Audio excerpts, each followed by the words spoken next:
in Washington or in Whitehall, they only talk about weapons. When's the last time you saw any of these people actually get up and talk about, hey, how are those negotiations going? When can we get Zelensky and the Russians and all these guys to meet and sit down?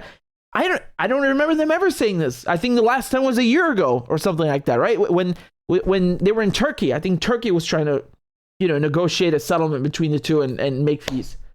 And that fell through because, our Prime Minister, Boris Johnson, he decided to go to Zelensky and tell him, no, pull out, no peace talks. You know why? Because there's no money in peace. There's no money in peace.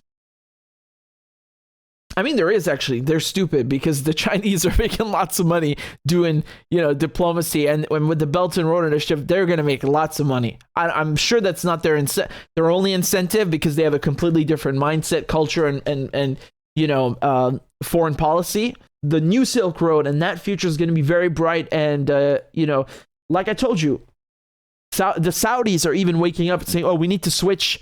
We need to maybe cut our losses with Yemen, pull out of that, make peace with everybody, with Iran, with Syria, with Yemen, and let's look eastward. Because this is what the war in Ukraine has triggered, The things that are happening now are crazy, It's not just the war that obviously, which is very tragic and crazy, but the ripple effect, the other consequences that this has had globally, man, it's really really incredible how fast, we're transitioning to this multipolar world. And that doesn't mean tomorrow morning, no, but it's faster. It's definitely faster. That's without question. I really want you to understand this doesn't mean the Chinese are going to be controlling something or running something. That's not the point of this. The point of this is, if you look at the ancient Silk Road, is that everybody benefits. It's a worldwide thing. What's so offensive about this? Yeah. Okay, that's common sense. There's nothing controversial about this. What's controversial?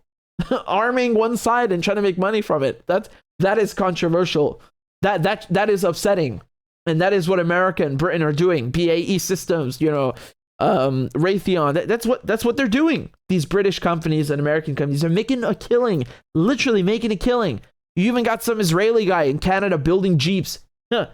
Yeah, he's making money, isn't he? Because the Canadian government buy them and then give them for free, quote unquote, as aid to the Ukrainians. Tons and tons of weapons manufacturers and other contractors are making a killing, literally, off of the war in Ukraine. And, the West need to stop arming the Ukrainians and actually pressure the Russians. If you really want to put pressure on the Russians, you make them sue for peace, man. You put pressure on them for peace. This is not achieving anything. It's been going on for over a year. Okay, fine. The Russians are wrong and everything they're doing in Ukraine is wrong. Fine. How do you fix that? Your method doesn't work. You're killing more people by making this war go on and by prolonging this war and making it go on for longer. You are killing more Ukrainians. You are keeping the Russians in Ukraine longer. Why don't you get them out by actually suing for peace? No, we got to make money. How can people take this take this position seriously?